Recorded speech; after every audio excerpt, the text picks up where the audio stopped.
राधे राधे, हरे कृष्णा। राक्षस ने कहा, ग्रामपाल, धर्मशाला के भीतर घुसे हुए तुम्हारे पुत्र के न जानने के कारण मैंने भक्षण किया है। अन्य पथिकों के साथ तुम्हारा पुत्र भी अनजान में ही मेरा ग्रास बन गया। वह मेरे उदर में जिस प्रकार जीवित और रक्षित रह सकता है, वह उपाय स्वयं विधाता ने ही कर दिया है। जो ब्राह्मण सदा गीता के 11वें अध्याय का पाठ करता हो, उसके प्रभाव से मेरी मुक्ति होगी और मरे हुओं को पुनः जीवन प्राप्त होगा। यहाँ कोई ब्राह्मण रहते हैं जिनको मैंने एक दिन धर्मशाला से बाहर कर दिया था। वो निरंतर गीता के 11वें अध्याय का जप किया करते हैं। इस अध्याय के मंत्र से 7 बार अभिमंत्रित करके यदि वे मेरे ऊपर जल का छिंटा दे तो निस्संदेह मेरा साप से उद्धार हो जाएगा। इस प्रकार उस राक्षस का संदेश पाकर मैं तुम्हारे निकट आया हूँ। ब्राह्मण ने पूछा, ग्रामपाल, जो रात में सोए हुए मनुष्यों को खाता है, वह प्राणी किस पाप से राक्षस हुआ है?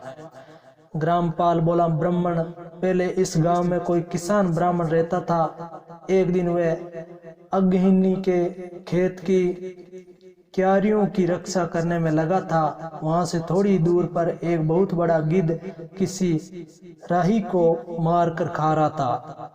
उसी समय एक तपस्वी कहीं से आ निकले, जो उस राही को बचाने के लिए दूर से ही दया दिखाते आ रहे थे। गिद्ध उस राही को खाकर आकाश में उड़ गया। तब तपस्वी ने कुपित होकर उस किसान से कहा, ओ दुष्ट हलवाई, तुझे धिक्कार है, तुम बड़ा ही कठोर और निर्दयी है। दूसरे की रक्षा से मुंह मोड़कर केवल पेट पालने के धंधे में लगा है। तेरा जीवन नष्ट प्राय है। अरे, जो चोर, दाढ़ वाले जीव, सर्प, शत्रु, अग्नि, विष, जल, गिद्ध, राक्षस, भूत तथा बेताल आदि के द्वारा घायल हुए मनुष्यों की शक्ति होते हुए भी उपेक्षा करता है, वह उनके वध का फल पाता है। जो शक्तिशाली होकर भी चोर आदि के चुंगल में फंसे हुए ब्राह्मण को छुड़ाने की चेष्टा नहीं करता, वह घोर नरक में पड़ा है और पुनः भेड़ियों की योनि में जन्म लेता है। जो वन में मारे जाते हुए तथा गिरधर और व्याघ्र की दृष्टि में पड़े हुए जीव की रक्षा के लिए छोड़ो छोड़ो की पुकार करता है, वह परम गति को प्राप्त होता है। जो मनुष्य गौओं की रक्षा के लिए व्याघ्र, भील तथा दुष्ट राजाओं के हाथ से मारे जाते हैं, वे भगवान विष्णु के उस परम पद को पाते हैं, जो योगियों के लिए भी दुर्लभ है। सहस्त्र में और 100 वाजपेय यज्ञ मिलकर शरणागत रक्षा की 16वीं कला के बराबर भी नहीं हो सकते हैं।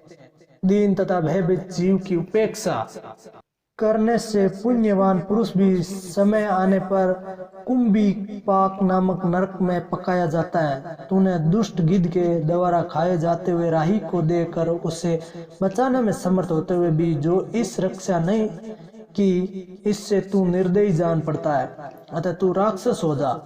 हलवा बोला, महात्मन, मैं यहाँ उपस्थित अवश्य था, किंतु मेरे नेत्र बहुत देर से खेत की रक्षा में लगे थे, अतः पास होने पर भी गिद्ध के द्वारा मारे जाते हुए इस मनुष्य को मैं नहीं जान सका। अतः मुझे दिन भर आपको अनुग्रह करना चाहिए। तपस्वी ब्राह्मण ने कहा, जो प्रतिदिन गीता के 11वें अध्याय का जप करता है, उस मनुष्य के द्वारा अभिमंत्रित जल जब तुम्हारे मस्तक पर पड़ेगा, उस समय तुम्हें सांप से छुटकारा मिल जाएगा। राधे राधे, हरे कृष्णा। आप अपने गीता ज्ञान ऑफिशियल यूट्यूब चैनल को जरूर सब्सक्राइब, लाइक, शेयर करना ना भूले। हाँ, और बेल आइकन को जरूर प्रेस कर ले, जिससे आपके पास वीडियो का नोटिफिकेशन तुरंत मिलता रहे। राधे राधे, हरे कृष्णा।